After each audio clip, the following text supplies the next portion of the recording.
of the sand and sea, land of the coconut tree. I love me sweet Belize, sweet Belize, land of the isles and keys, land of the barrier reef.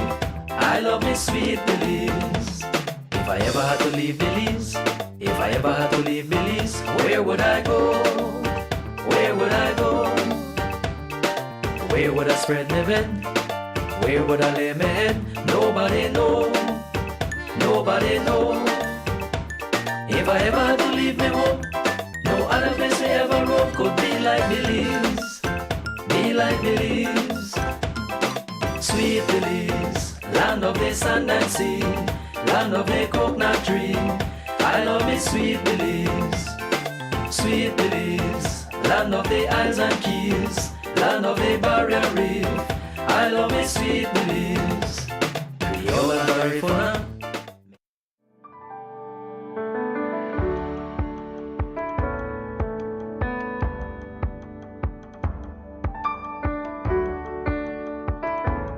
Good morning. Here we are once again to do our daily devotion. Many times we go to people and we invite them to come to church. And the first thing I start to tell you is about somebody in the congregation that they think is not worthy and what we should do and why they can't come. So their coming to church is hinged on the life of another person. I've looked for that in the scriptures and I can't find it. Where your salvation is hinged on the life of another individual. The perfect church. Some people leave one church and go to another church. They don't resolve the problem that is in that church. They go to another church, taking the problem that they have and putting it on top of problems that they meet there. Our church is not perfect. And anybody who moves from another church and come to our church, you will find that we have issues there as well. I find it best described about church is like a box with porcupines. And the more the porcupines hold out their spines or spikes or thistles or whatever you may want to call it, and come closer together, you will start pricking each other. And that's a problem. Because people don't want to humble themselves. And the more you keep that edge that you have, you will start to offend people. And that's one of the things that hinders the church. Now, the Bible does not have any perfect church in it. But I will read to you about Sapphira and Ananias. That was as perfect as it would have gotten. And if you want to exist in a perfect church, expect that similar things are going to happen. And what you may consider to be small things. Because what they did into this church would have been considered to be a small thing. But when you're talking about a perfect God and all that He stands for, be careful. Be careful how you look at people within the body of Christ and how you cast aspersions. Just like today, that's what we're talking about. Christians who will do things and then the entire body of Christ pays for it. Or some people claiming not to want to come to Christ as a consequence of Christians that they see or pastors that they think is unworthy to carry the word. Let's go to chapter 5 of the book of Acts. And it says, from verse 3, it says, but Peter said, Ananias, why had Satan filled thine heart to lie to the Holy Ghost and to keep back part of the price of the land? What had happened here is that these people sold land. Right? They sold the land. And what they did, they said they were going to, because they were trying to mimic a brother in the church who was doing things like this. They wanted praise. So what they did, sold the land, kept back part of the money, and then said that they gave the entire money. That, at this point of time, was east in the body of Christ. It would have caused a lot of problems because it was introducing sin. What people consider to be a little sin, but in the sight of God, sin is sin. They have different sides of sin, of course, because they have different consequence. But people would have thought that this was a little sin, not in the sight of God. And he established this. The Bible says that these things are written as an example for you and I. So Peter asked them, he said, why lie to the Holy Spirit? The Holy Spirit is God. You can't lie to the Holy Spirit. It says, while it remained, was it not thine own? And after it was sold, was it not in thine power? Why hast thou conceived this thing in thy heart? Thou hast not lied unto men, but unto God. You see, you want that perfect church. You're agitating for the perfect church. And we should want to have the perfect church. But we should be doing what we think is right in the sight of God. Not looking at other people, but we ourselves, what we are doing to contribute to a perfect church. That is what we should be bothered about. We should not be worried about Tom, Dick, and Harry, like they say in Creole. Worried about Tom, Dick, and Harry, and worried about what they're doing and not worrying about yourself. The Bible says, before you could see to fix what is in somebody else's eyes, you should fix what is wrong in your eyes, that you can see. And Ananias, hearing these words, fell down and gave up the ghost. And great fear came on all them that heard these things. So he died. He died. And he said that the people who heard this were frightened. And that's where we need to be. When you're thinking about a church where things are not going the way they ought to be going, be afraid. What is it that you're taking to church? Some people don't want to worship. Some people don't want to do nothing. Some people stay in church and do all kind of crazy stuff. And some people are not wrong by pointing out these things. So it's not only looking at the one who is pointing finger at the Christian, but the Christian himself or herself should be careful of what they're taking into church. And yes, those of us who are in the body, we ought to do things the way God wants us to do things. But those who are outside should not watch our shortcomings and say, as a consequence of that, I won't go to church. Because I'm telling you, if that's what you want, none of us will go to church. Not a single one.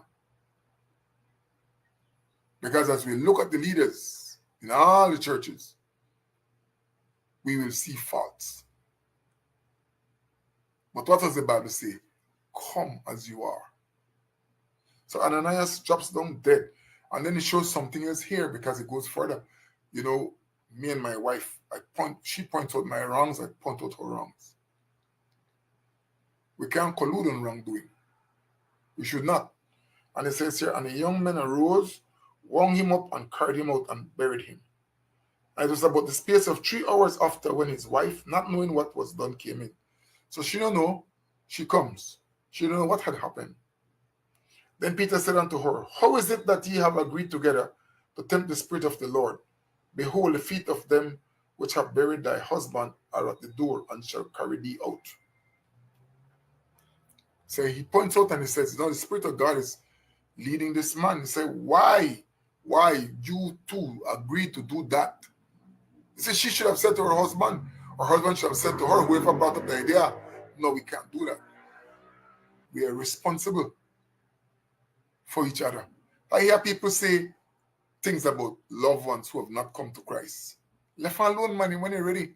And I say, but how can you as a Christian say that when you don't even know how much time the person have left, how much time you have left? We should be desperate to get our families to get in. We should be very careful how we operate in the body of Christ.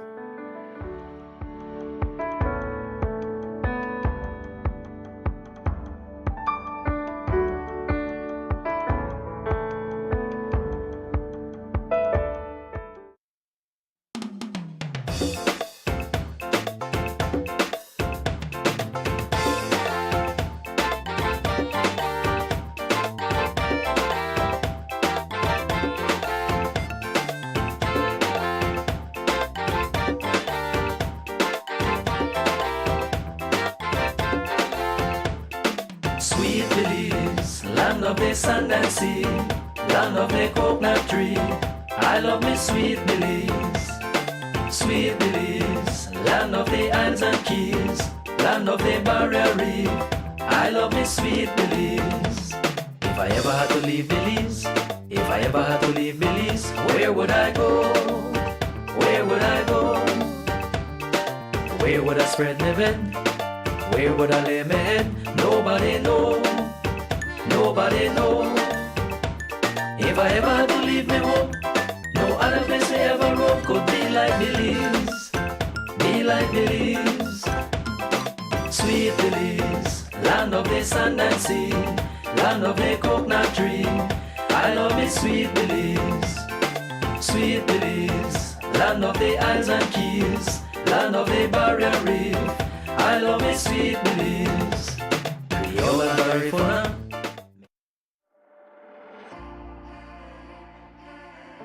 B-Box offers Benny's customers the opportunity to earn points on their purchases at any Benny's locations or its entities, such as Best Manufacturing, Benquip, Island Freight Forwarders, Benny's Contractor and Lumberyard, and B-Mart.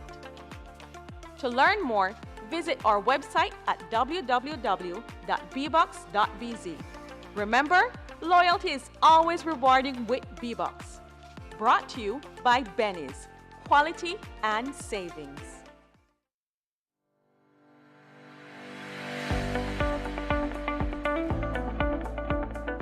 The Organization of American States, through the Program of Assistance on Control of Arms and Ammunition, PACAM, is donating a third firearm machine to the government of Belize.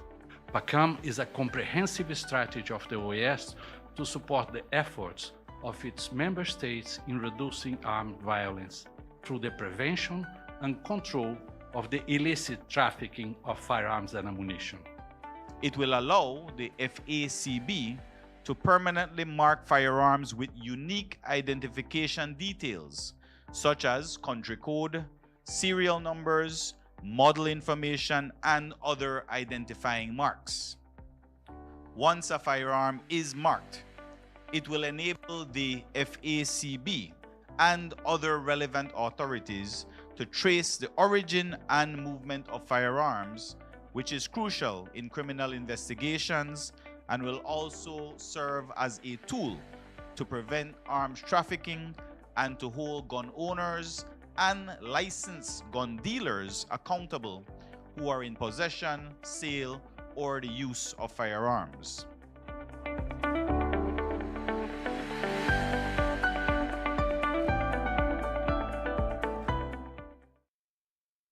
Plex Home Builders is the largest house building company in Belize.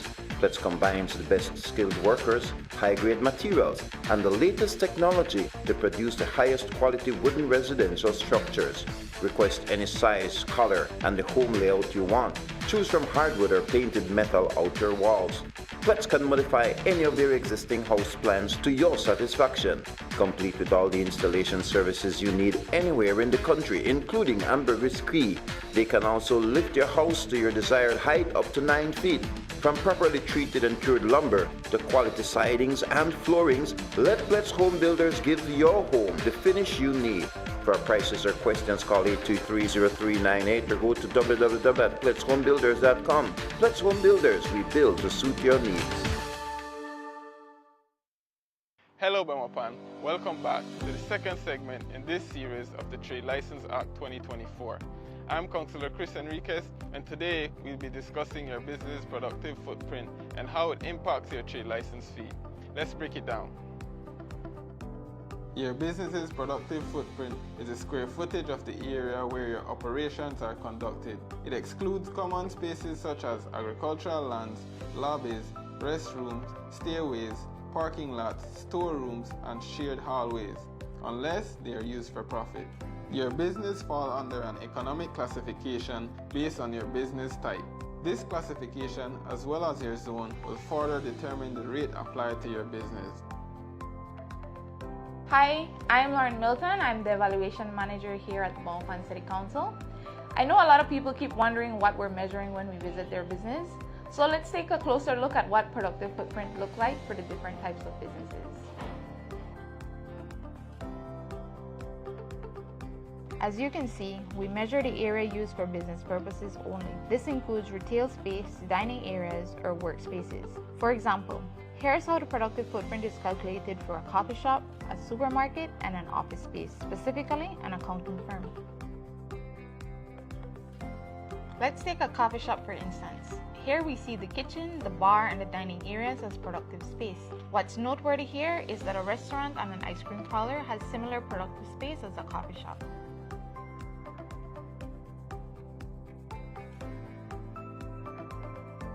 Next, we have a supermarket. For this business, we measure the entire retail floor, including aisles, checkout counters, and display areas. The storerooms and employee break areas are excluded since they are not used to generate direct sales. Lastly, we look at an accounting firm office.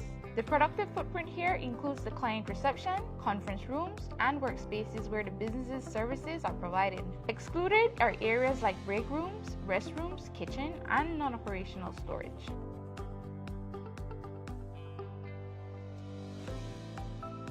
As you can see, productive footprint is the usable square footage where your business is conducted.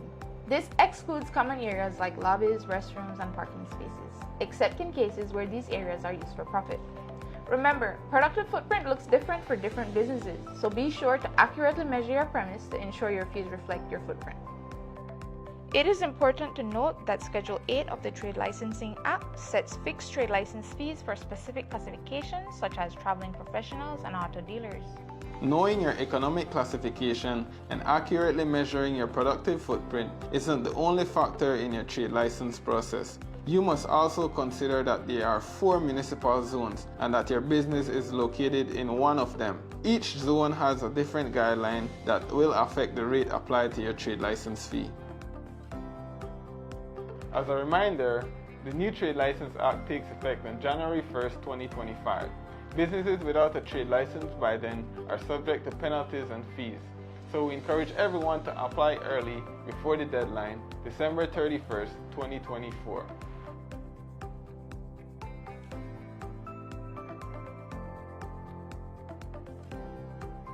Stay tuned to our next segment where we will answer your key questions. Thank you for watching, and let's build a prosperous Belmopan together.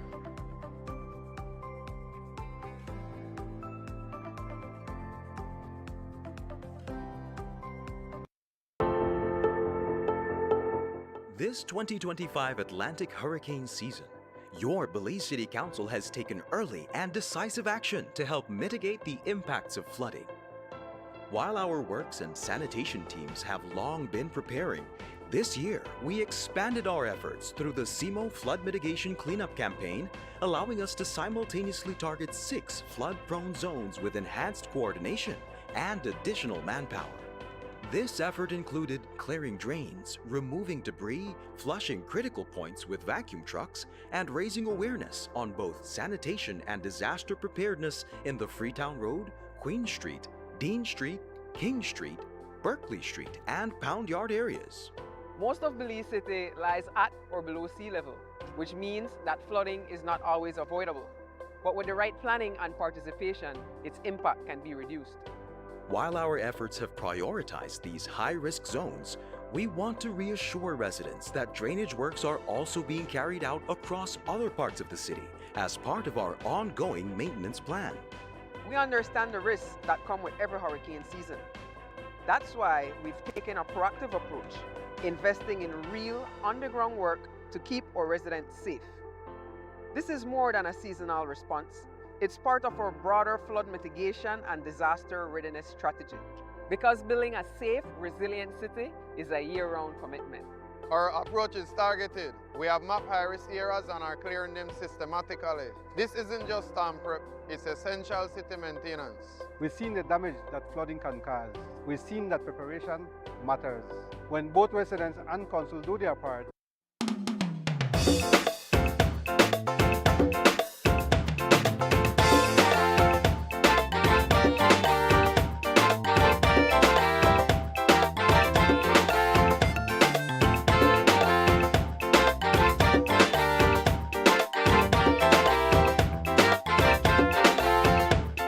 Sweet Belize, land of the sand and sea, son of a coconut tree. Good morning, good morning. It's a beautiful Tuesday morning. Welcome to Rise and Shine on this beautiful morning. It's my pleasure to be here with you. My name is Kerm Timbrell, and this morning I am alone in studios, but nonetheless, I am being joined by Mr. Lewis Wade, Senator Lewis Wade, who is all the way, well, he's going to tell you where he is. I'm not going to let the cat out of the bag this morning. But he's going to be joining us live via Zoom this morning. And so, without any further delay, I want to say well, good morning to the real host of the show, Mr. Lewis Wade. Good morning, Lewis. It's a pleasure having you joining us this morning. Well, good afternoon, Kern. Oh, good afternoon. Okay. Good morning to you over there in Belize. But it's certainly my pleasure being here with you this morning. Yes, I am away, but I'm here on Zoom, and I'm glad that we have this technology that we could sit together and speak to the nation, hear from the nation. So good morning to you. I see. I'm in studio. I'm in a short sleeve shirt. I just happened to see, I don't know if it's camera tricks, but I see you're wearing a big jacket. That speaks volume. I know normally we talk about the weather. What's going on with your weather where you are? Well, I can't give you the weather this morning because I will cry if I give you the weather this morning. I think the weather in Belize is beautiful over here. It's beautiful in a different way. When we came, the sun was out shining for a couple of days. People were actually saying that we brought the sun with us, but now it's back to normal. Ireland, that's where I am, and it's cold.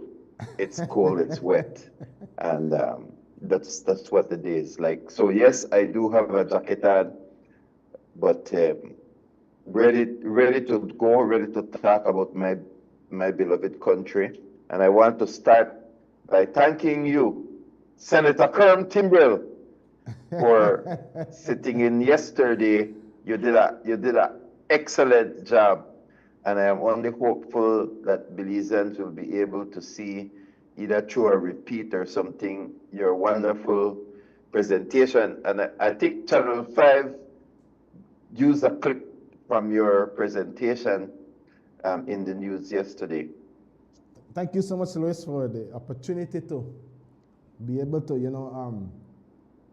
represent the country at that magnitude. It was a distinct privilege and honor for me to do that. We love Belize, Louis, and not everybody get the opportunity to be able to come into the chambers like that and speak on matters of national importance. And so, there's a lot of things we carry in our hearts as it pertains to Belize.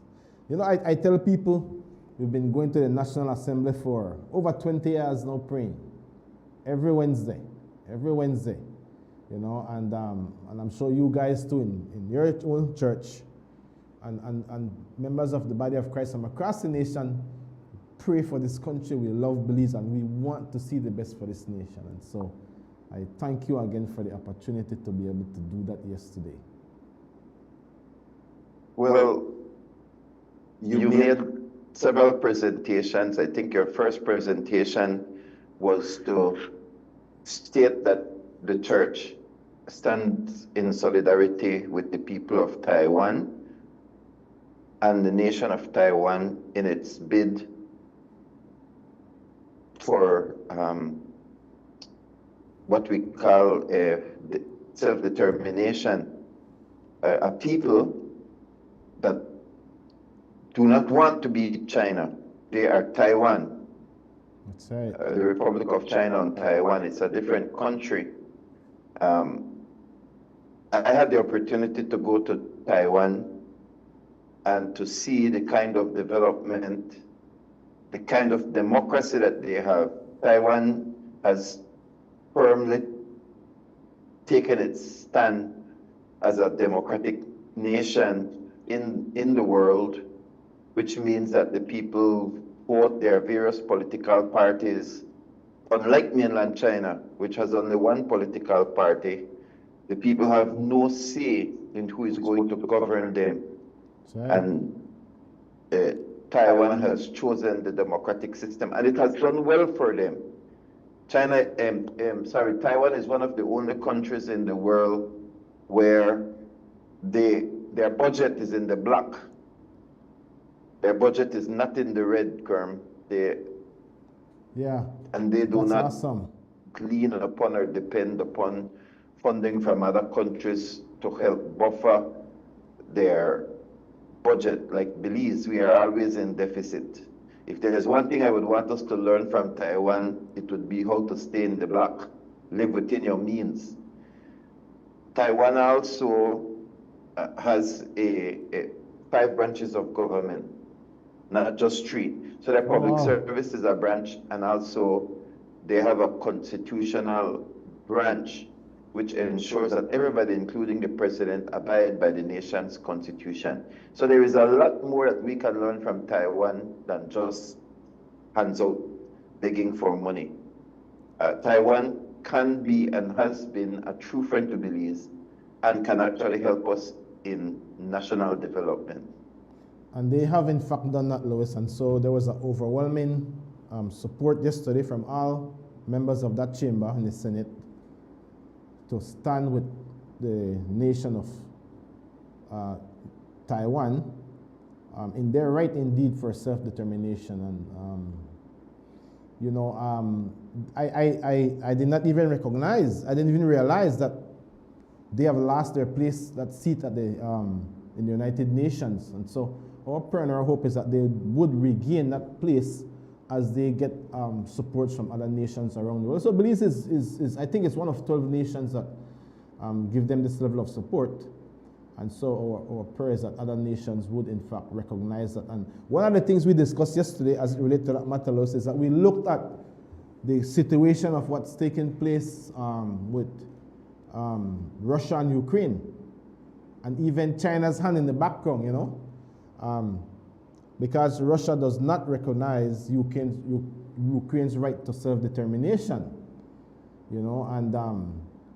and so by extent we see what's taking place. I mean, there's war going on as we speak, because in President Putin's mind, his goal is to reclaim Ukraine as a part of Russia. And this is the same situation that we see happening between mainland China and Taiwan. And so our hope is that this situation will never happen. It will never reach to that place. So the principles of democracy is extremely important for the success of any nation and the peace and goodwill of its people, Louis. And so that's why we stood with, we voted yes towards that motion. And even for us in Belize, Louis, democratic rights is one of the best things that you can have, You will know that PlusTV was the first media house to use green screen in its newscast. We a virtual studio. And I learned that when I went to Taiwan, and that helped us again to move ahead of the competition here in Belize. The other media houses are just catching up now with the use of screen, but I was able to, after spending time in Taiwan, I fell in love with the place. The people, as I said, very resilient. There are more countries that trade with Taiwan and also have empathy, but they do not have a diplomatic relationship. And the reason is because some of these countries do not have a genuine interest, in my opinion, to see Taiwan progress. They just want Taiwan's money. And so once China comes in and China is able to offer them more money, they switch sides and go with mainland China. And I trust that that will never happen in Belize. That the talk that we talk, when you hear some of the politicians get up and talk about Taiwan being in the same position that Belize is with Guatemala, and so we sympathize, empathize, we understand their position because we are in the same thing with a larger country, and then we talk about self-determination of a people, Belize struggling for its independence in the 1980s, and then we hope that Taiwan will be able to one day. I hope these politicians are genuine and that they're not just singing for their supper, that even if Taiwan is unable to provide the kind of financial incentives and assistance to Belize that it does, will our politicians stand strong and still stay with Taiwan? Louis, that was one of the thoughts I had yesterday, you know, because it could easily come across as if though it is because of what Taiwan is giving to us. And if China comes with a heavier hand, what do we do? But I trust and I hope and I pray that our integrity will stand, because it's about more than what a nation can give you, but it's about promoting the principles of democracy across the world for the obvious reasons. You know, we don't believe in oppressing people and oppressing people's rights. You know, and this is what we see happening in Russia. Look at some of the things that happen in Russia, Louis. It's crazy, and that's why meetings like what happened yesterday is important, where we have a table, a platform to be able to go and express the wishes of the general public, the wishes of the Belizean people, or the people that we represent in that capacity, because that is a fundamental right we have. Other nations don't have these kind of rights and privileges. You know, they really have to sing for their supper, you know, and so thankfully for Belize, we're not there, and we need to promote this type of thing for all nations around the world. Right. And then, of course, you also rose with the bankruptcy and indemnity. Insolvency and bankruptcy bill 2025, which is a hefty bill. But I think your most impressive presentation had to be on the issue of crime. Yes. And the bill 2025. I noticed you kind of stirred up the ants nest, and rightfully so, because I hope we can talk about the crime situation in Belize, in particular parts of Belize City, and then also look at the 13th Amendment. Louis, I'll tell you, that was the hottest moment inside that chamber. We had one other moment that stirred some issues, but particularly for me, I felt, man, for me, I'll tell you, going in as I combed through the bill, because that was one of the first bills I studied, and I dug in and I dug in and I dug in and went over it more than once. I began to highlight the areas that I saw was troubling. Now, of course, the bill, this is a new bill. It's the first bill of its kind as it relates to us here in Belize, because what happened before is that there was different parts of the Constitution that made reference to issues of bail. But in this particular move, what the government is doing is that they are consolidating the bill. They're bringing all those different pieces and putting them together in one bill that's called the bail bill, right? So that's a good move, and we, of course, applaud that, we endorse that, you know. And then, of course, there was also some amendments to the bill. You know, as an example, a justice of the peace can now offer bail, you know, a police officer above a corporal or one who's in charge of a court can offer bail, and then also people can appeal if their bail has been denied. There's a clause that you can now appeal that position, and so the bill, you know, the bill is well intended in my view. Now, as I said in the presentation, the bill have some shortcomings, because it gives a lot of discretionary powers to police officers, as an example. And one of the points that I raised in the meeting was that a police officer can arrest somebody who has been granted bail if he is only suspects that the person will be guilty of a crime or is able to commit a crime. And I thought that's ridiculous. Like, how could that be? And I explained that I'm a person who I have I love the police officers. I know a lot of police officers. They're great friends. They love us. There's a healthy relationship. But there's that aspect of the department who does conduct acts of mischief, and you cannot just, in my view, give such powers to somebody who can just say, well, I suspect that you might X, Y, and Z, so even though you're given bail, I'm going to arrest you. I think that's a recipe for disaster. So I just highlighted one point, because what I wanted to do, Louis, was to offer other members of the Senate, even those who are more learned or well-versed in that area, to be able to address their own concerns of the bill. So I only highlighted one point, but for me, I think it was an opportunity to pivot into talk about what I really felt was very, very important to the Belizean public, the issue of crime and the law-abiding citizens, and some of the things that they could be thinking and feeling about as it relates to this, where we table a bill for give people rights to bail and additional rights, but who is batting for us, the citizens of this country who are law-abiding citizens, who are locked up in our homes in fear, locked up in our businesses, because we're paralyzed by the amount of crime and the low conviction rate, right? And I made comments to me that really look like it stirred the ants indeed. Wasn't my intention. I was just trying to represent the facts as accurately as I know them, but it stirred a lot of issues, Louis, and I was surprised, but I guess it comes with the trade, no? Well, I was fully supportive of the comments that you made, and I need to say that first and foremost, because the talk on the street is not that people need to get bail.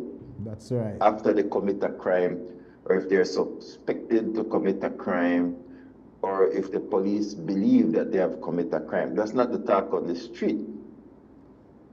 But it is good that the government has decided to take these separate pieces of legislation and put them together as one. It is a part and parcel of the government's responsibility to do so. But the talk on the street is not why the people not to get bail fast enough and some people not to get bail at all. The talk on the street is that some of them boy they out there, they get trouble and they got 5-6 bail and they still out there, they give trouble. That is the talk on the street. The talk on the street is that the government needs to be tougher on crime. The talk on the street is that the victims die, the victims suffer, but the perpetrator of the crime can get a liar, and they get certain liars better, faster than they get other liars, because they believe that these liars can get them off, get them bail, not just bail, but get the government, the courts to dismiss their case, etc. That's the talk that we hear on the street. The talk that we hear on the street is that people want a Bukele type solution. That's right. Where Bukele was able to reduce crime significantly in his country to the point where people can now walk on the street 24 hours a day and they feel safe. That's the talk on the street. And so your point was that while we support the government in its bid to improve the situation of bail, the talk on the street is that we need to be tougher on crime. That was the essence of your presentation, and you are absolutely right. I stand 100% with the comments that you made. Well, I hope that would have been the general sentiment in the room, but to my surprise, well, some feathers were ruffled. There are several reasons for that, and we need to talk. We need to talk about it. I have said before, there is a there is a drug culture and a gang culture that have embedded itself into the Belizean culture. So there are police officers who hang out with gangsters. There are media houses that propagate the notoriety of certain gang leaders. Certain neighborhoods protect the gangsters. Their mothers, especially, who talk about Miley boy. He no kill nobody. He thief. He sell drugs. He hang out on the block, but he no kill nobody. So that was a good Lee boy. We have these kinds of mentalities that have entered into the domain of the Belizean culture, and we need to root them out. We need to root them out. And there are lawyers, not all of them, but there are lawyers that make very good money when these young men get into trouble. They have some of these lawyers on speed dial, and that is a problem. Yes, Louis. So crime is, you see, this is the thing. When you're going on a meeting, you really have to use the layman terms, because it helps you to be able to express yourself better. But one of the talking on the street is that crime is a business. And I'm thinking about Brian Stevenson. He's a member of the GLS faculty. He's a world-renowned social justice advocate. He's one of the best. This guy is no joke. He's a member of our faculty. And he talks about proximity, the power of proximity. And I ask myself a question. What have we become proximate to? And have what we become proximate to make us more lenient and more compassion towards that side? And in this regard, I am talking about crime, perpetrators of crime, and the criminal elements. Is it because we're too proximate, we've become more lenient towards them, not taking into consideration the pain and the suffering and the concerns that the major part of this country, the populace, the people, the contributors to our economy and the development of this country have? We are not proximate enough. That's kind of what I felt to the cries of the general public, what they're saying, the issues, the talk in the street. And that's why, Louis, in the presentation I had to say, man, under the coconut tree we have their conversations. The Thursday night barbecue we have their conversations. Men on the construction site, they have their conversations. All over, wherever people gather. These are the kind of concerns that the Belizean people are listing. But have we become too proximate to the perpetrators of crime and the criminal elements that now we have become so lenient? Some of the liars are too proximate to the wrong side indeed. Some of the liars you'll touch their money. That's right. And I think that's why we need to take a closer look at the 13th Amendment as well, because I think the conversation is going to get even more heated. Mm-hmm. And who you are proximate to will actually determine where you fall on the 13th Amendment issue. Remember last week you and I had this conversation. We started this conversation, but we did not take a look at the legislation itself. The proposed legislation, right? And I don't know how the public consultation went. Do you know if there was a public consultation? I started to travel right after that. I was told yesterday that there's supposed to be one in this coming week. I think it's Wednesday. I'm going to look. Louis, I've not been so interested in consultations that I believe I've been with this one. And I need to follow them around because I need to hear. This is a time, Louis, and I'm not sure if you're in social media and seeing what's taking place. I saw 3 different attorneys already discussing this issue with I mean, the key is out there. yeah, Audrey is out there. Who else is out there? Darrell Bradley. Okay, yes, Darrell Bradley. Yeah, they're out there talking about the fact that this is I saw 3 of them. Yeah, and this is not a good legislation. And we're not saying it is, you know. To me, it's kind of like what we discussed yesterday in the Senate. To me, it shows that the government has developed the political will, which is to be celebrated, Lois, in my view, to address issues of crime. The government have developed the political will. I don't believe that we should just strike this down. Well, if the 13th Amendment have flaws, let's fix it, or let's come up with a solution that would coincide with what the government seeks to do. In this time, the government seeks to want to. They've developed the political will to address this issue, and that's what the cry of the Belizean people is, Lois. That's the cry. So I agree with you on that point, that the government should be commended for putting together this piece of legislation that is called the 13th Amendment proposal. I believe so, because they are serious. It shows that they're serious about crime. And I don't think it's happening only here in Belize.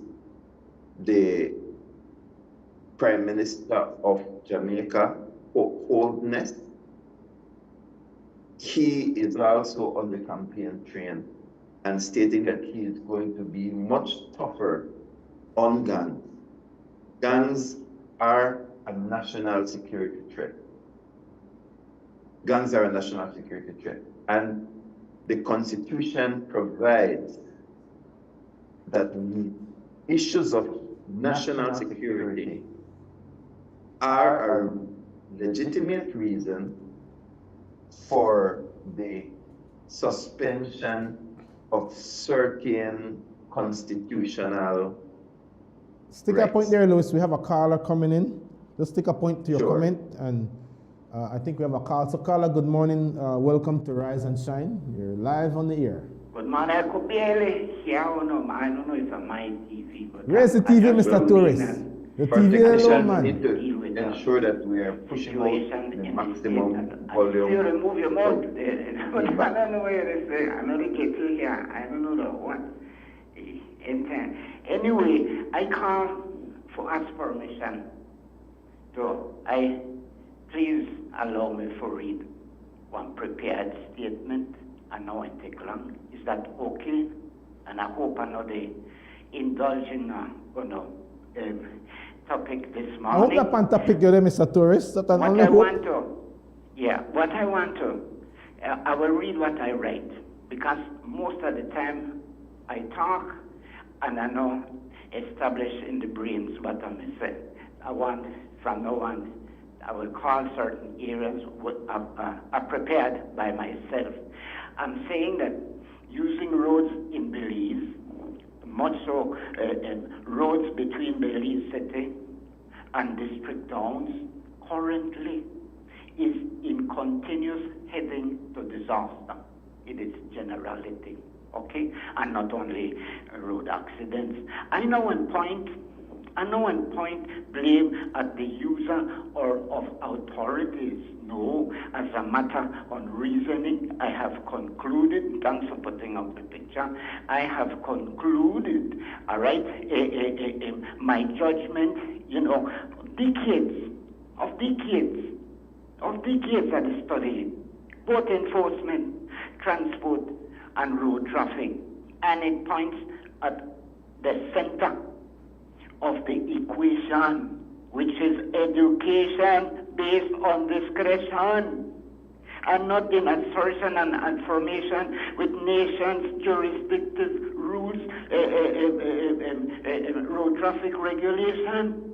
Man, with due respect, I can certify, attest, and voice, all right, proof that from head to toe, including those attack show and on the show are far away from the legal reality on nation state Belize rules of the road when when you hear one talk show host, this part I'm not prepared. When you hear one talk show host, all right, on his show, telling that no matter what, motorcycles should drive to the center of the lane. One, we don't have legal definition for lane.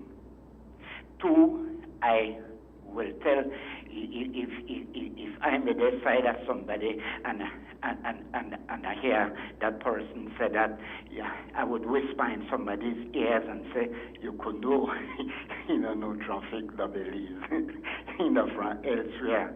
You don't realize it. Or when you say the installation of, I just saying it for thousands of years, but who the hell tourists, with due respect, for decades I tell that we know for install yield signs. We must be specific when we deal with the public. It's a giveaway.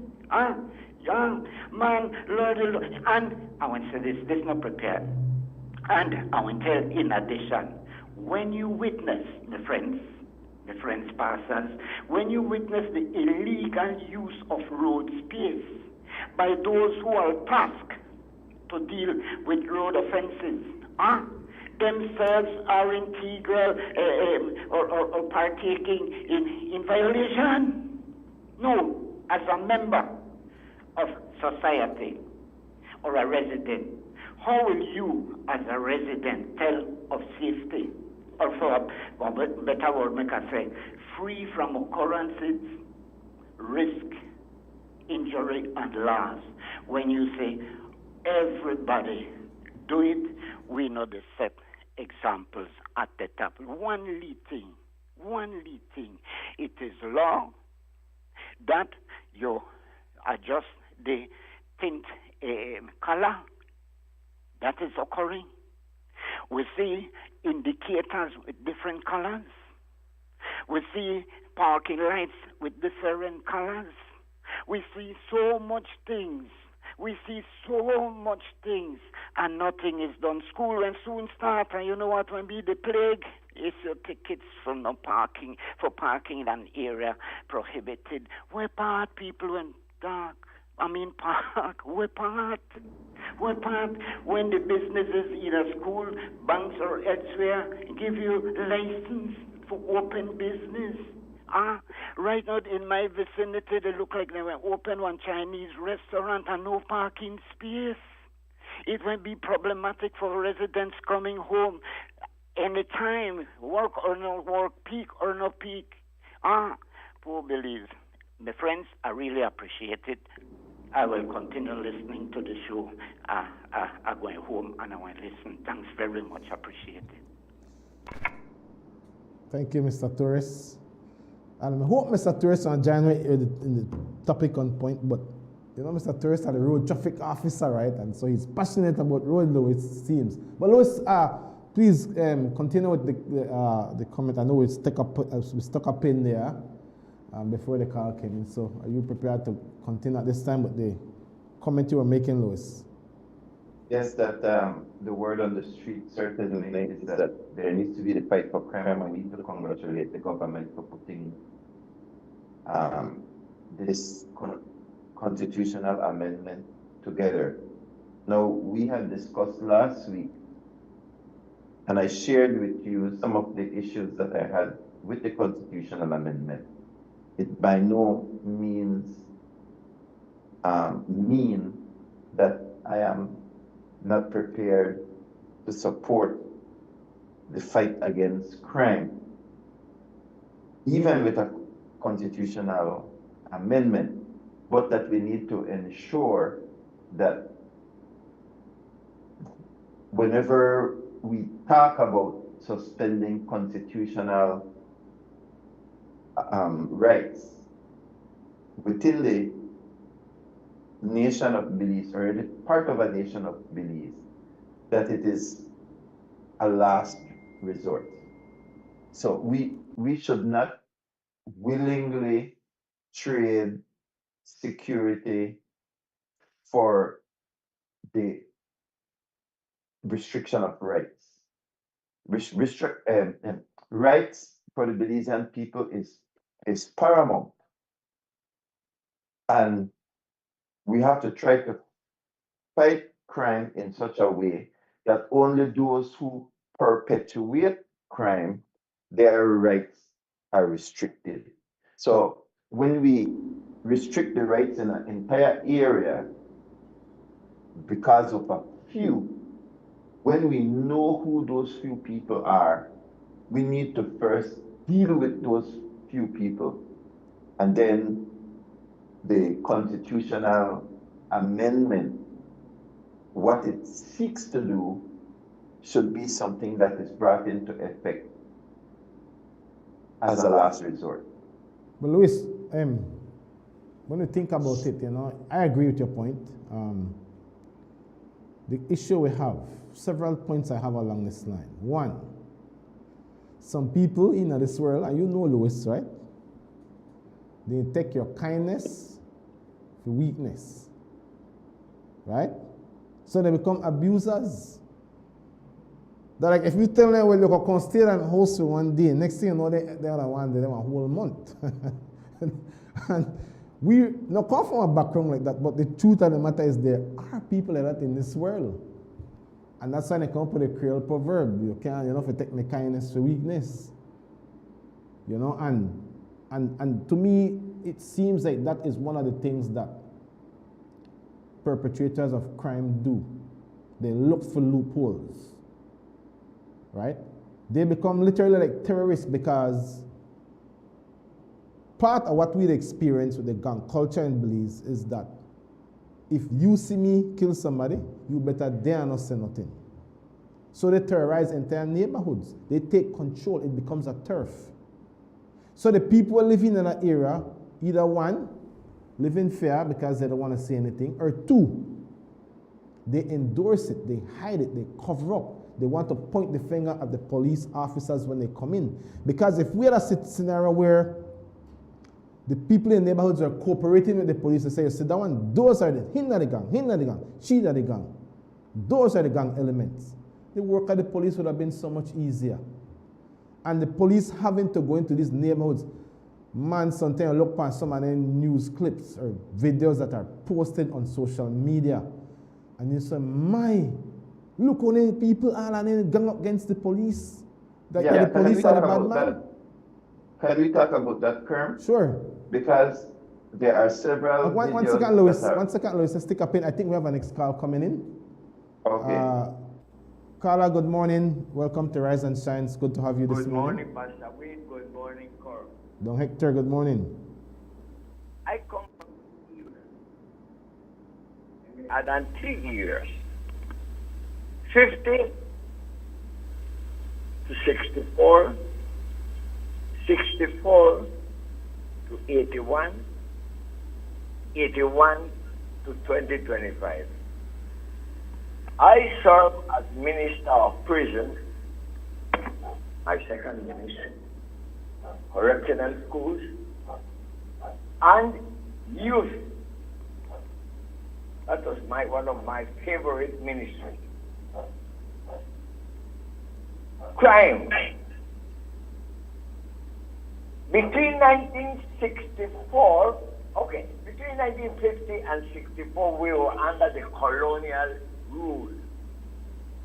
The British, they had their own way of dealing with crime. A bit cruel during the slavery time, during the slave time, and all those areas of the Mahogany Camp. It was a bit too rough, I would say. But in 1964 to 84 is a period that politicians should study. How did we manage crime? When we sat on the first meeting, cabinet, we decided what we would adopt from the colonial era to control crime and what we should add. If you see the statistics to murder between 64 and 84 it was way far below 10 per year. In fact, there was a year that there was only, I think, 2 murders for the whole year, father and son. Both of them were executed by law. No, it was hanging. On the matter of stealing, we had laws that deterred and to an extent stopped stealing. People were afraid of the consequences that stealing brought. And I like to mention this because it's very, very important for every Belizean to know. There was a merchant on Cemetery Road, popular name I will not mention. He apparently was one of those that buy stolen goods. You buy, take one radio, you go there, you sell it to them. On this day, a little boy stole an ironing, I think it was out of gasoline or something. And he ran into the store, and the poor old gentleman gave $5 and he kept the iron. The police was trailing that young man, and they saw where he entered, and he ran out without the iron. They went in there, and he said, "Mister, you buy something from a little boy just now?" "Well," he said, "you see, I was sorry for her, and I gave him $5. You know, that man was arrested, taken to the magistrate direct from Cemetery Road. The magistrate sentenced him 6 months in jail. The man went into jail. His wife and his children gone away to Canada. He lost his business, and that poor gentleman ended walking the streets of Belize. Buyers of stolen goods are the reason why most people steal. A young man keep your laptop. You think that he buy a laptop? You don't know him where to book it on. But they will sell it because they are buyers. And these buyers are all over the country. And that's where the authorities should do. Go also at the buyers, not the little buyer that's stealing around. And I bet you that stealing will reduce. The matter of serious crime, likewise, almost everything goes as manslaughter or null prosequi. This is what happened to Haiti. Haiti allowed criminals, gangs, whatever, and tolerated them for a certain year until now Haiti has been taken over by gangs. San Salvador has the same problem. Many people do not like Bukele, what you call it, but actually San Salvador is now a beautiful place to travel. They had Miss Universe there, they had a big thing there. Everybody wants to go to San Salvador. No, my analysis, punto final. There are 4%, okay, 1% of our population is 4,000 people, roughly. Half is 2,000. Are there 0.5% of our population criminals, 2,000? Are there 1,000 holding all of us hostages? That's where the thing comes to find out. Are we going to protect 1% or 0.5% of our population to harass 99-point-something% of our population? That's the question I think that people should ask lawyers, politicians. I leave you all with that. Thank you so much, Dom Hector. Very, very thoughtful insights indeed. All right. All right, Louis. Back to you, Louis. Yeah, there is a video out of a man in Corozal who went to Chetumal and was bringing a six-pack Louis, of alcohol over. And the custom officer, in his lawful duty, took away the six-pack from this person. And that person took out his telephone and cursed that custom officer out. The police in plain clothes came. He had absolutely no respect for the police. That's right. He just kept on acting He was terribly. ranting. I will try to choose my words. He was ranting. That's a word, maybe. He should have been arrested and charged because he was. It is an offense to bring over illegal. That's right. Goods. So he was lucky in the first instance that the product was taken away from him. To me, the way he acted, he was drunk. He was clearly under the influence. And yet the police and the custom officers, to me, they displayed great patience. That's right. In dealing with that man. Police should have followed him up, pick him up, arrest and charge him because he violated the law. From his own camera, you could see he violated the law. And it's not the only story. There is one right now with this girl that is claiming that she's an American citizen and talking about her First Amendment right.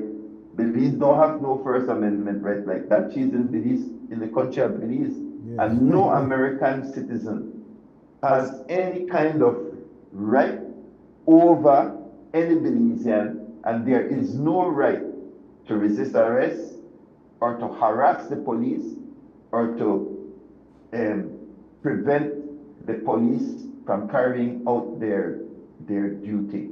And then we see this guy who was on the couch, drunk. They could not even make proper decisions because I don't think they would make those decisions if they were sober. And he fought the police. He fought the police. And again, the police woman and the policeman and the other officer, looked like a special police, who were there, they exhibited tremendous patience. And then on the bed, there is a woman drunk and asleep, which speaks again to alcohol and the way it is tearing the fabric of our society apart, and it is allowing people in Belize to violate the police and to resist arrest and then to interfere when the police are trying to carry out their lawful duty. And then they are recording it from their own video, thinking in some way now that they are in the right and the police are in the wrong. Yeah. So we are at a serious level of crisis in our country when a person can turn on a cell phone and violate and disrespect the police. It steps that was in the wrong direction. When I saw that video, I was so stirred. I saw both of them. The first one I saw was the one at the northern border, the Corozal border, and I immediately forwarded the video to the custom officer who was in charge. I said, you couldn't have been there because I know he would never have tolerated that. But the customs officer exercised, in my view, like what you said, tremendous restraint. And that young man was very insulting. He even called the security person who works for the customs of Belize a crackhead. And I think they should follow up with that. The customs department should follow up with that and lay charges against that young man, because he was totally out of order. But I believe the reason why you brought up that story, Lois, is because this seems to be one of the area of trend we want to start to adopt. And it's dangerous. And it comes back to the same issue. When you give people these too much rights, they abuse it. They abuse it. Obviously, there need to be a lot of training that takes place for people who get these rights. Because, trust me, you see a debate yesterday, Louis, with that bill, the word will get out to the streets. And people are here, boy, here we got more rights now. Police can't do me this. Police can't do me that. You understand? And what happened? The kind of things we see, a greater deal of disrespect towards police officers and the law at large. And so it is very concerning, Louis. A person has the right to record the police when the police are carrying out an activity. But when a police is detaining you or arresting you, you have to put down you are now under arrest. You cannot have a phone recording while you are under arrest. And you have the right to record, but you have to be at a distance where you are not interfering in the proceedings, where you are not hindering arrest. So maybe it is the commissioner of police that needs to come out and say, this is where your right stops. Because when we were doing the People's Constitution Commission, one of the main people that we use as a lawyer to help educate the Belizeans about the Constitution stated that you have the right to throw a punch, but your right ends right where my nose starts. Because I have right to, you can throw your punch, but you don't have the right to make it land and touch me. So it's not just the right of the person who is videoing or the right of the person who is talking. The police also have a right, and the Constitution balances rights with responsibilities. And so as Senator Eamon Courtney said, bail is not a right. What is the right is freedom of movement. But when you come in contact with the police and the police believe that you have broken the law, right? The police has the right to suspend your freedom of movement when he says or she says, I am detaining you. You need to come with me to the police station. You're under arrest. Or the police say, move. The police has certain authorities under certain conditions to temporarily suspend your freedom of movement. The police, you have freedom of movement on the highway, but if there is an accident on the highway and the police is there, the police stop you. He has that right, she has that right. So every right has a responsibility, and every right can be countered by another right. And so people do not have a right to bail, they have a right to movement. But when the police restrict a person's right because they believe that a law has been broken, or for the preservation of life, for the preservation of the peace, the police has the right to suspend your freedom of movement, but only for a time, because that's now where the bail comes in. But you have to, so you are entitled to a bail, but bail is not a right. And I'm glad that Senator Eamon Courtney explain that. So the police have a right, when under certain circumstances, to move in and to suspend your freedom of movement, but only for a period of time that the Constitution allows, which is why you have to go either in front of a justice of the peace or in front of a judge, etc., or you're given a police bail, or you can apply to the court for bail, you see. Exactly, and this is the problem. Whenever the police seeks to act on behalf of the powers entrusted to them, to me, this is where I see the problem, Louis, that lawyers jump in and they want more rights. I will understand people have rights. But then what about the rights on the other side?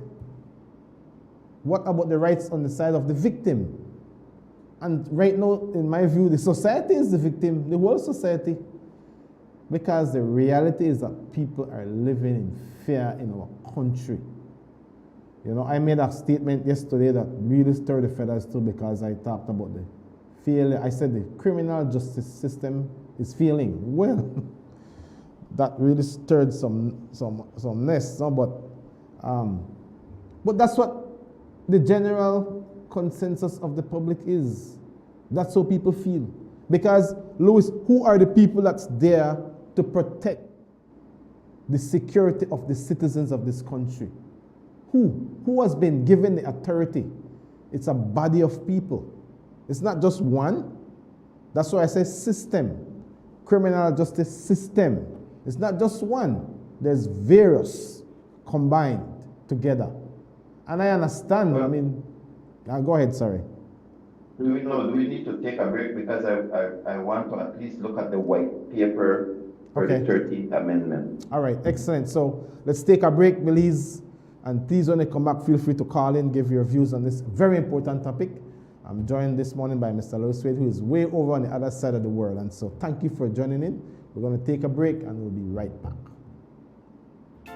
Sweet Belize, land of the sand and sea, land of the coconut tree.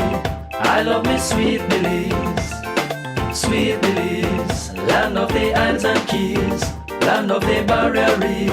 I love me sweet Belize.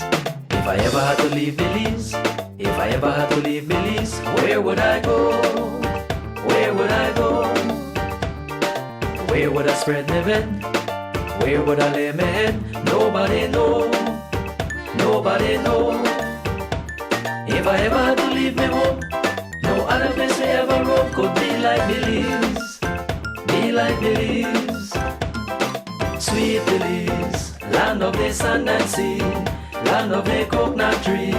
I love me sweet Belize, sweet Belize, land of the islands and keys, land of the barrier reef. I love me sweet Belize. Creole and Garifuna, Mestizo and Maya, living in peace. BBox offers Benny's customers the opportunity to earn points on their purchases at any Benny's locations or its entities, such as Best Manufacturing, Benquip, Island Freight Forwarders, Benny's Contractor and Lumberyard, and B-Mart.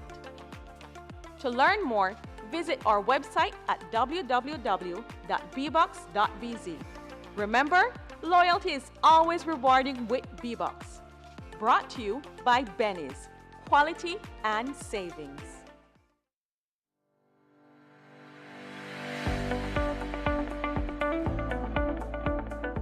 The Organization of American States, through the Program of Assistance on Control of Arms and Ammunition, PACAM, is donating a third firearm machine to the government of Belize.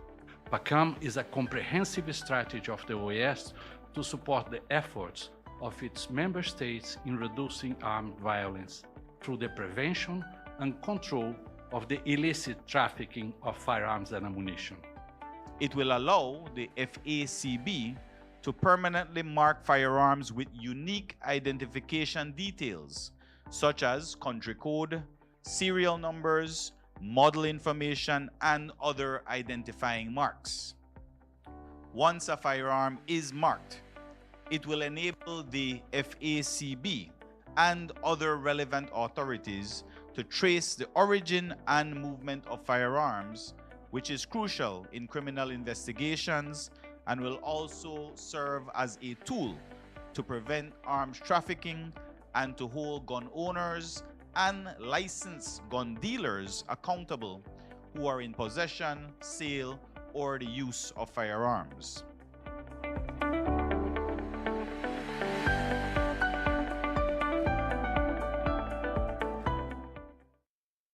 Pletz Home Builders is the largest house building company in Belize.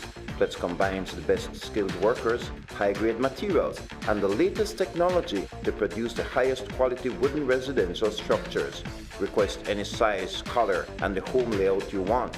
Choose from hardwood or painted metal outer walls. Pletz can modify any of their existing house plans to your satisfaction, complete with all the installation services you need anywhere in the country, including ambergris Cree. They can also lift your house to your desired height up to 9 feet. From properly treated and cured lumber to quality sidings and floorings, let Pletz Home Builders give your home the finish you need. For prices or questions, call 823-0398 or go to www.pletzhomebuilders.com. Pletz Home Builders, we build to suit your needs. Hello Bemopan, welcome back to the second segment in this series of the Trade License Act 2024. I'm Councillor Chris Enriquez, and today we'll be discussing your business productive footprint and how it impacts your trade license fee. Let's break it down. Your business's productive footprint is the square footage of the area where your operations are conducted. It excludes common spaces such as agricultural lands, lobbies, restrooms, stairways, parking lots, storerooms, and shared hallways, unless they are used for profit. Your business falls under an economic classification based on your business type. This classification, as well as your zone, will further determine the rate applied to your business. Hi, I'm Lauren Milton. I'm the Evaluation Manager here at the Bonfan City Council. I know a lot of people keep wondering what we're measuring when we visit their business. So let's take a closer look at what productive footprint looks like for the different types of businesses.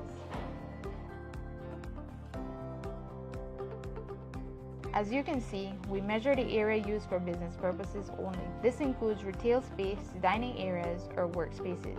For example, here's how the productive footprint is calculated for a coffee shop, a supermarket, and an office space, specifically an accounting firm. Let's take a coffee shop for instance. Here we see the kitchen, the bar, and the dining areas as productive space. What's noteworthy here is that a restaurant and an ice cream parlor has similar productive space as a coffee shop.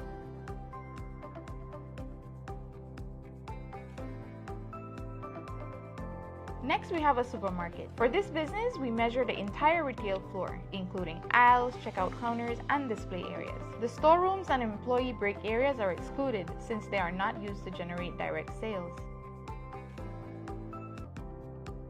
Lastly, we look at an accounting firm office.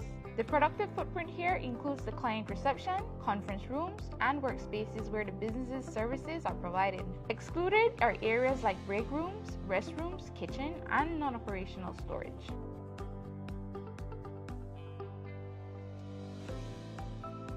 As you can see, productive footprint is the usable square footage where your business is conducted. This excludes common areas like lobbies, restrooms, and parking spaces, except in cases where these areas are used for profit. Remember, productive footprint looks different for different businesses, so be sure to accurately measure your premise to ensure your fees reflect your footprint. It is important to note that Schedule 8 of the Trade Licensing Act sets fixed trade license fees for specific classifications such as traveling professionals and auto dealers. Knowing your economic classification and accurately measuring your productive footprint isn't the only factor in your trade license process. You must also consider that there are 4 municipal zones and that your business is located in one of them. Each zone has a different guideline that will affect the rate applied to your trade license fee. As a reminder, the new Trade License Act takes effect on January 1st, 2025. Businesses without a trade license by then are subject to penalties and fees. So we encourage everyone to apply early before the deadline, December 31st, 2024.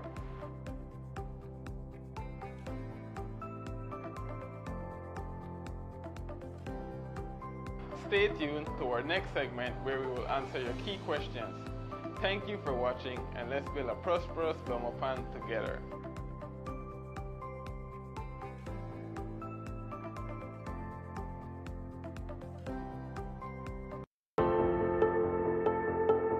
This 2025 Atlantic hurricane season, your Belize City Council has taken early and decisive action to help mitigate the impacts of flooding.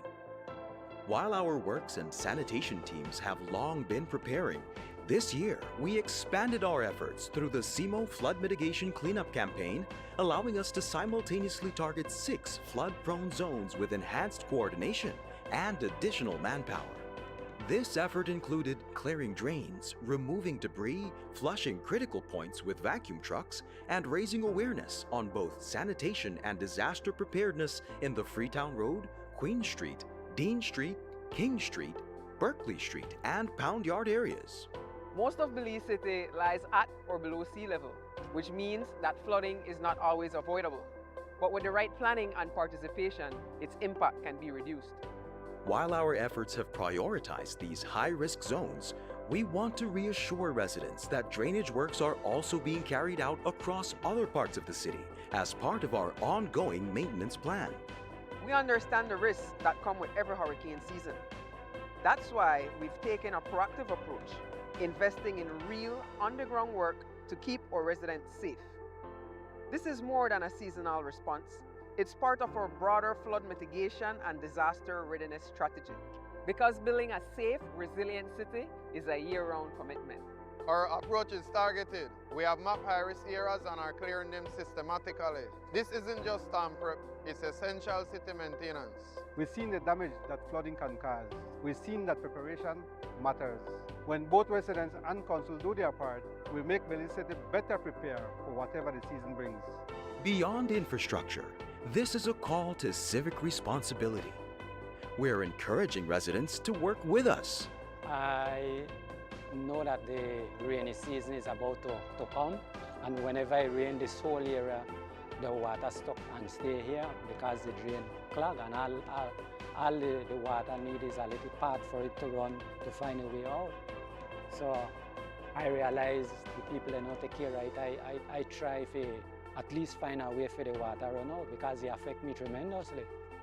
Help keep drains clear, dispose of waste properly, and stay alert as we navigate the 2025 Atlantic hurricane season together. Each and everyone aware that owns a property and have a property, we should maintain the drainage. We should maintain our yard, you know, that's basic. And there's nothing wrong in maintaining the yard.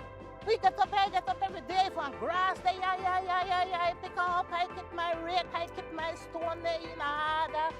What hard in that? Mitigation starts at home. Every household should be ready. Know where your nearest shelter is.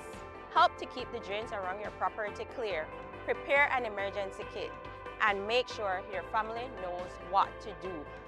These simple steps can help reduce the risk during any weather events this season.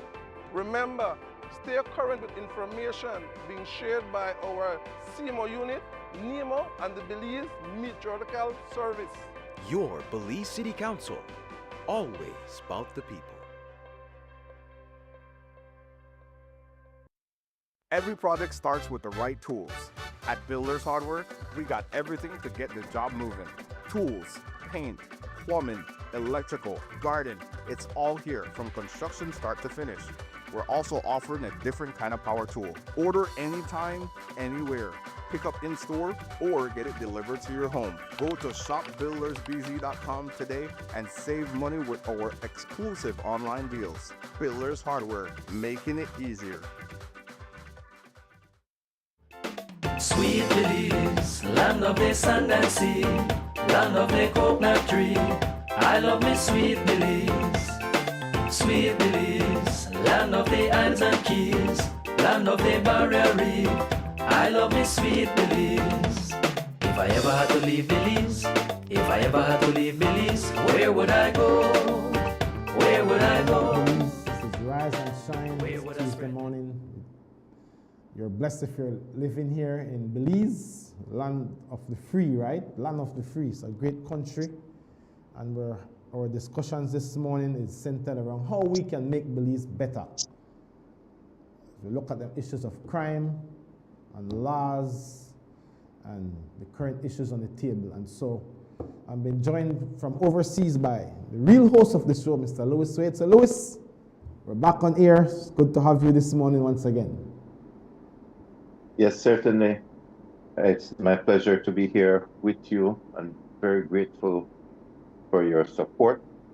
We said in the last session that we wanted to take a closer look at the 13th Amendment. And I see some of the lawyers that are out speaking against the 13th Amendment. They're saying that the whole thing is not good. So, but that's a very extreme position, that the entire 13th Amendment is not good. So let's look at the white paper first to see what the government is trying to do. So one of the things we always try to do here at Rise and Shine is to educate people and then to bring actual bills before them, rather than just bringing the what to think about the law. We try to put it up for people so that they can make up their own mind. So I don't know if you're able to see the screen. Okay, not necessarily, not as yet. Okay, because I tried to put up the actual white paper. So I will try again to see if it's possible. Because first, all right, there it is. Yeah, we got it. That's it. Mm-hmm. So it said this white paper outlines and justifies the proposed amendment to the Belize Constitution and related legislation. These amendments aim to, and I want us to look at these individually, Kerm, A, yes. B, C, D, E, and E. So the government is saying we need this amendment because it will do 5 things. So in the actual law itself, the actual proposed legislation, the actual wording of that legislation seeks to do these 5 things. So number 1 says, empower the state to declare special areas in response to serious threats to public safety. Do you think we need a law to do that?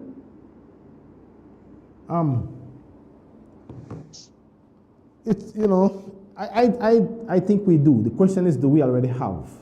If we don't, then definitely we do. I guess that would be the long and short of my answer. If we don't have it, right, so we need it.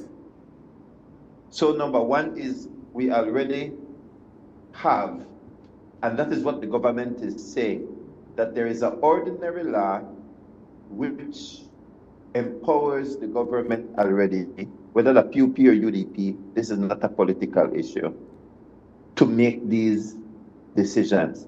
What they are doing is moving it from ordinary law to constitutional law. And I want to say that I have no problem with number 1. I have no problem with that. I believe that the state should be empowered to declare special areas in response to serious threats to public safety. But then I would just say we would want to define what those serious threats are, right? But what do we, when does it meet the level of serious? But I agree with number 1. Number 2, clarify constitutional provisions related to the states of public emergency. So what they are saying is that the states of emergency that were carried out, they want to ensure that the constitutional provisions are clarified. I have no problem with that either, Kerm. Neither do I, because they are, I think what it stems from is the fact that the court have made a ruling that... Well, that will come. That okay, will come. sorry. All right, good. I think that's another... Okay. It's letter C. But okay. Continue, yeah. The state. Continue with that statement. So what is wrong with clarifying the constitutional provision? Maybe not clear. So we could clarify it. We could amend it. We could fix it. Clarify it. The argument from the law, from the legal perspective and the lawyers is that yes, there were two different let me see where it is. 2.4 or 2.3, 2.4. Two recent High Court judgments, Claim 818 of 2023 and Claim 613 of 2023, present conflicting legal interpretations of state of emergency as a crime-fighting tool. Exactly. And then it says, in Claim 818 of 2023, Justice Gunetti Kelly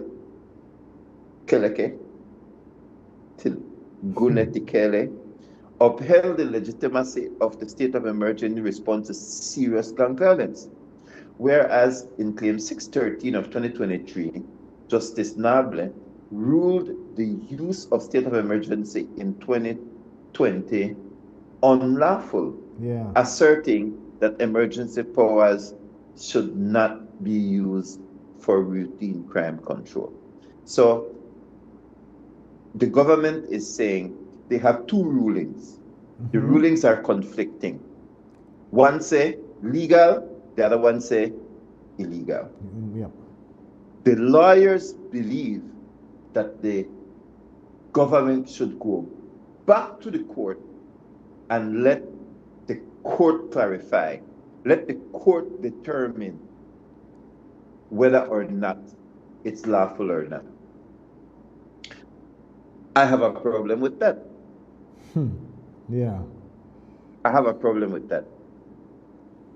So I understand why the lawyers want the government to go back to the court so that the court clarify. I could understand. They are lawyers, right? Exactly. But the way our country works, there are three branches of government. And there is a branch called the legislature, which has the right to make laws. So this is a philosophical question. Should the judiciary clarify, or should Parliament make it clear what it wants? So I can understand why lawyers say go back to court, but I understand also that the government has the authority and the constitutional power to say, we will clarify through the legislature. We will legislate what we want. Not only that, Louis, but they also have the mandate of the people and the responsibility. They have the responsibility to put the proper mechanisms in place to fight crime and violence in this country. So not only do they have the right, they have the mandate and the responsibility. And so they're acting well within their rights. They are. To come to Parliament and say, we will clarify by way of legislating, nothing is wrong with that. Nothing, absolutely nothing.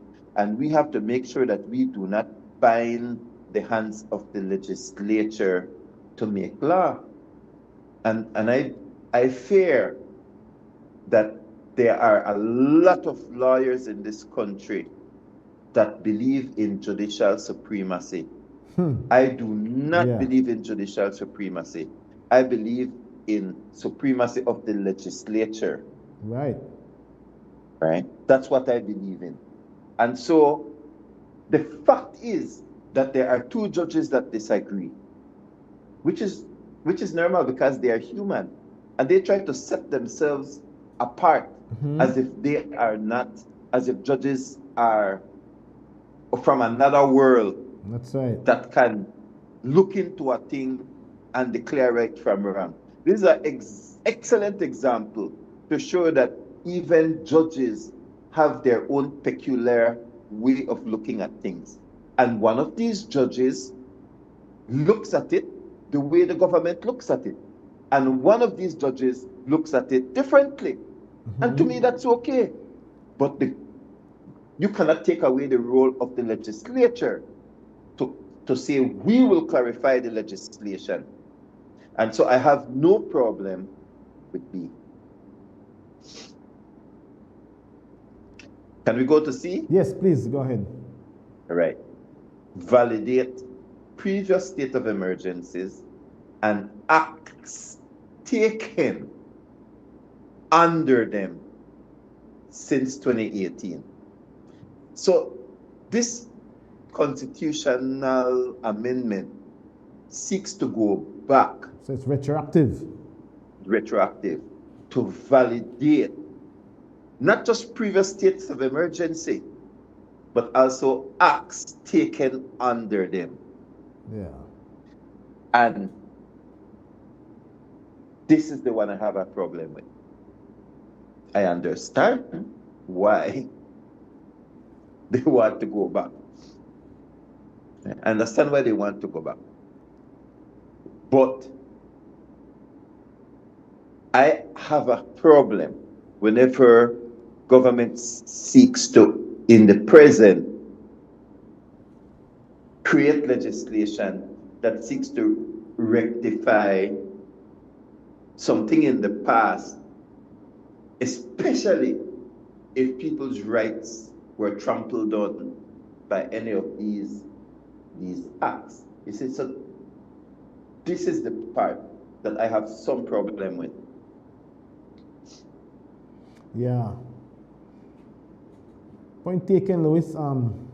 You know, and we understand why they want to do that, because we know there's some lawsuits from people who are picked up under these SOEs, people who felt that their constitutional right was violated, and it's a you know, Louis, it's a funny thing, and this is the thing about land courts, right? It's the technicalities, because the spirit of the law, the intent speaks to the fact that, and one may want to argue, that we say that the law get funny and tricky.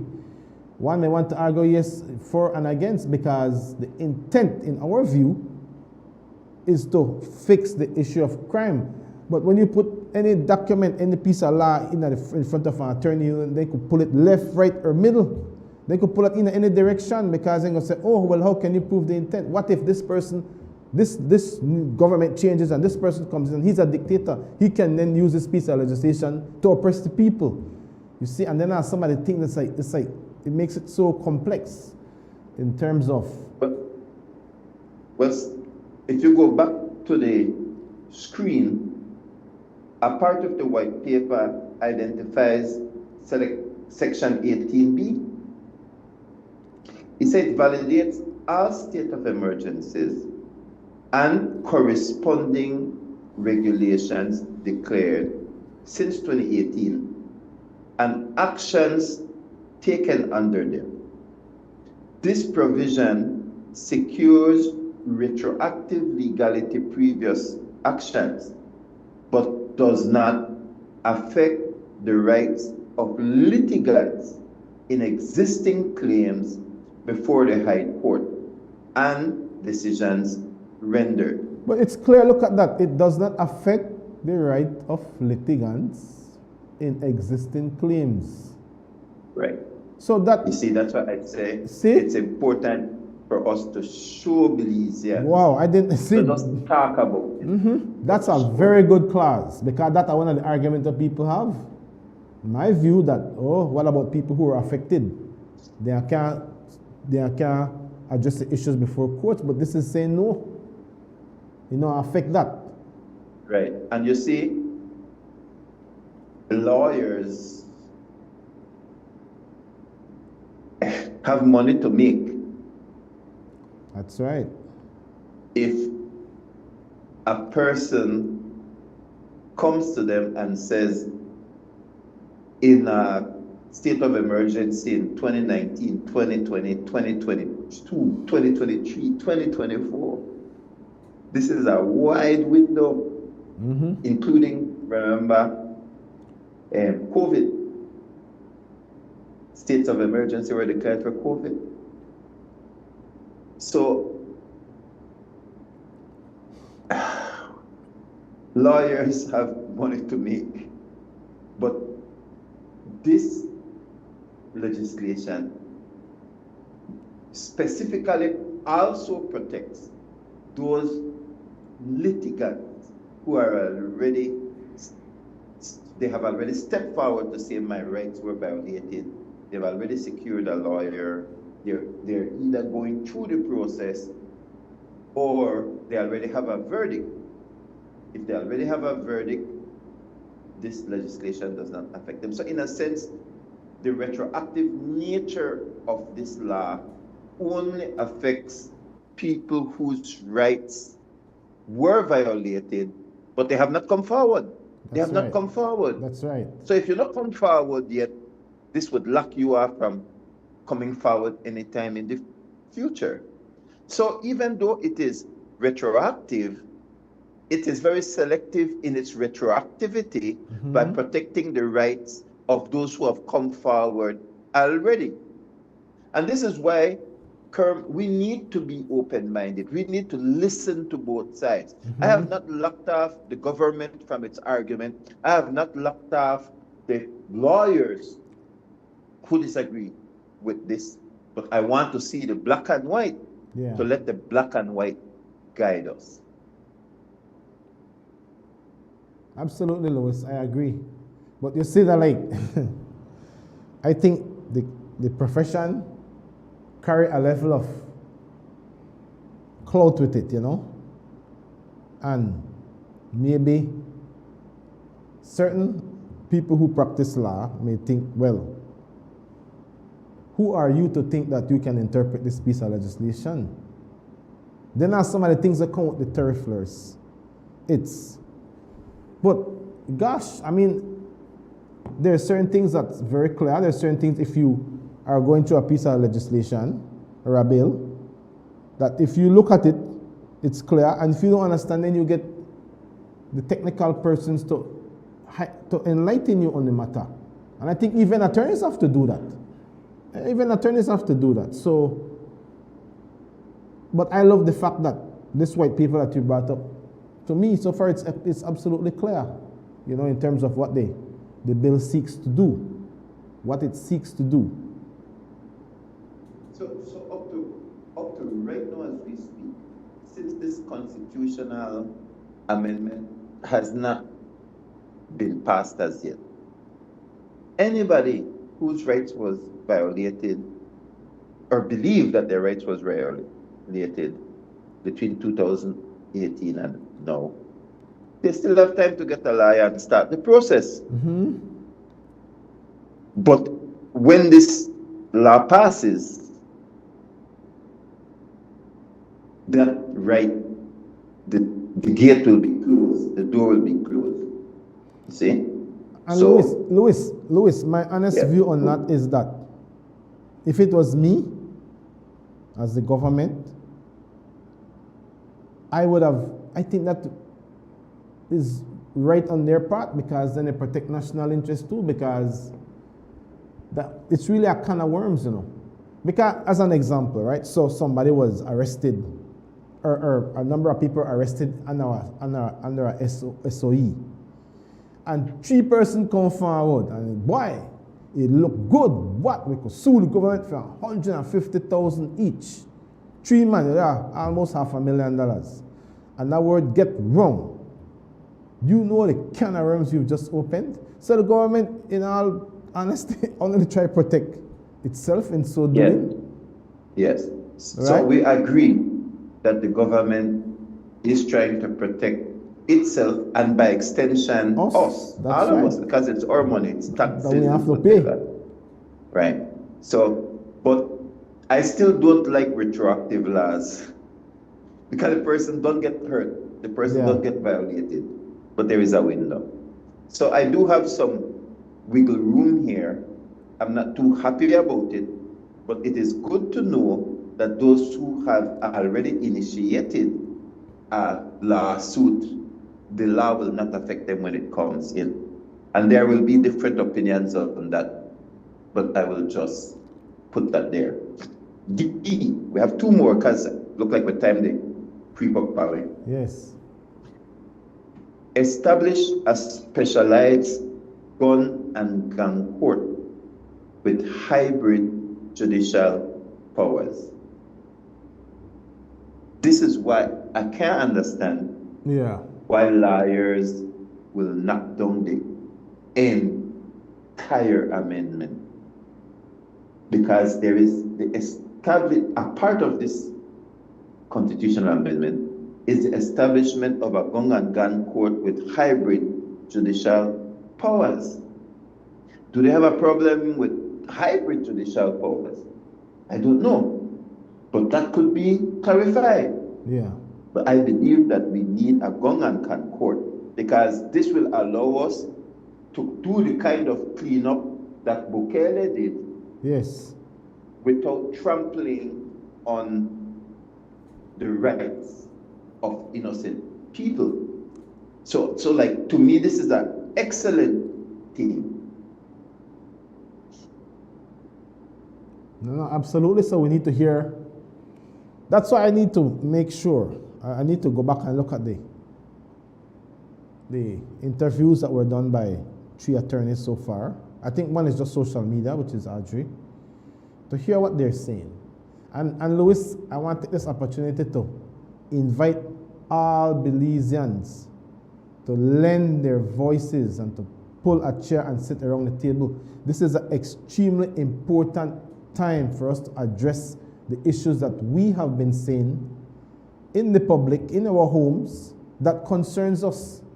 We cannot disallow ourselves from being able to show up and give our input, give our feedback on these issues. You know, they say the squeaky wheel always make the most noise, right? So, and that's the one we will give attention to.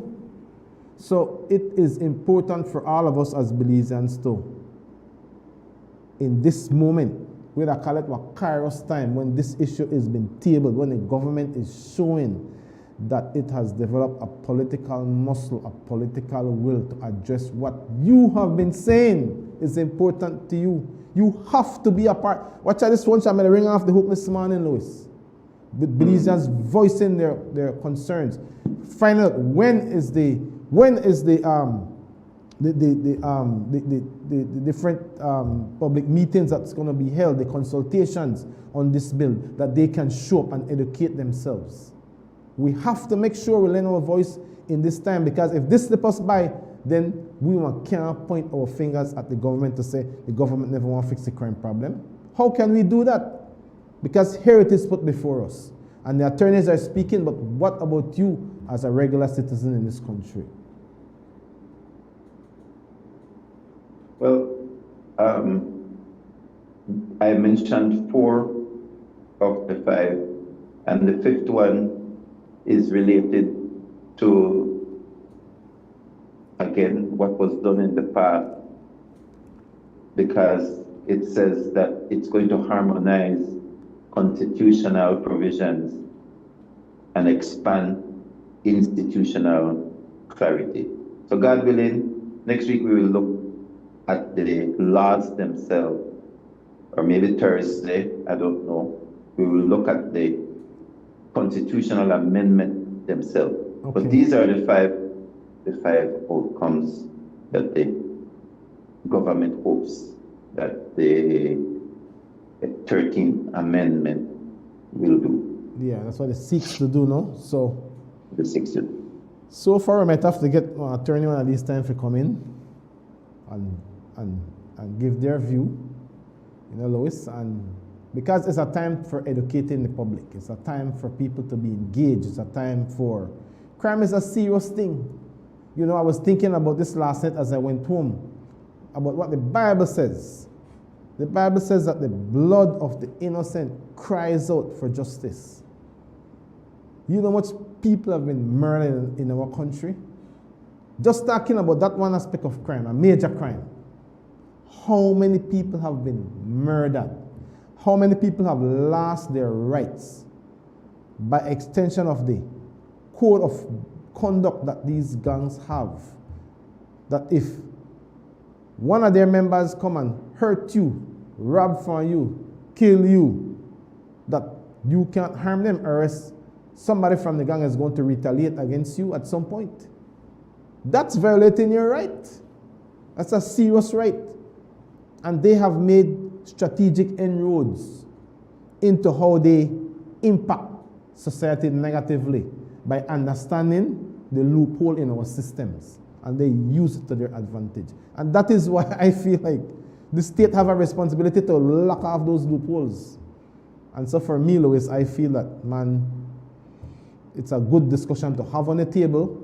We have to commend the government for putting forth this discussion on the table in this time, right? If we need to tweak and fix, let's look at the document, let's look at the legislation, and let's tweak and fix it. But to come with a heavy hand to say, the government, what they're doing is wrong, and no way, this, that, and it can't be all negative conversation. We must commend them, because this is a step in the right direction. Well, thank you very much. It's a pleasure to be with you this morning, Kerm. And I want to encourage Belizeans to read. Christians, you can't just pray. You have to read. You have to know where to pray about. and so I hope that people are watching the show. And you can text me or WhatsApp me, 610-5679, if you want a copy of the white paper or the constitutional amendment, so that you can go through it yourself. So that when the lawyers talk or the government talk, you will be able to say, but this is what it says in black and white, because that's really what matters. And the conversation will continue. Thank you, Kerm, for allowing me to come on this morning. Yes, and please send me a copy immediately. I need to go and do my research. I sent you it last week. Oh, you did? Sorry. There were so many papers last week, Louis. The white paper, and the amount of paper I sent you, it's a lot. It's buried. It's a lot of paper to go through. Okay, I'll go back and dig it up. But thank you so much, Louis. And yes, indeed, a pleasure. So, any final comment, Louis, or was that your wrap-up statement? That's it. All right. Well, please, thank you so much for tuning in this morning. We love you. We appreciate you. We're praying for you. We'll invite you to make sure you're in church Wednesday night, Sunday nights. Bring your family.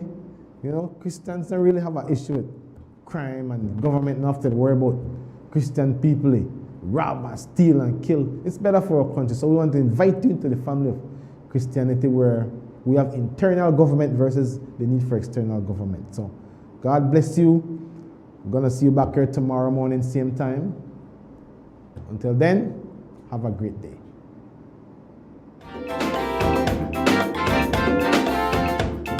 Sweet Belize, land of the sand and sea, land of the coconut tree.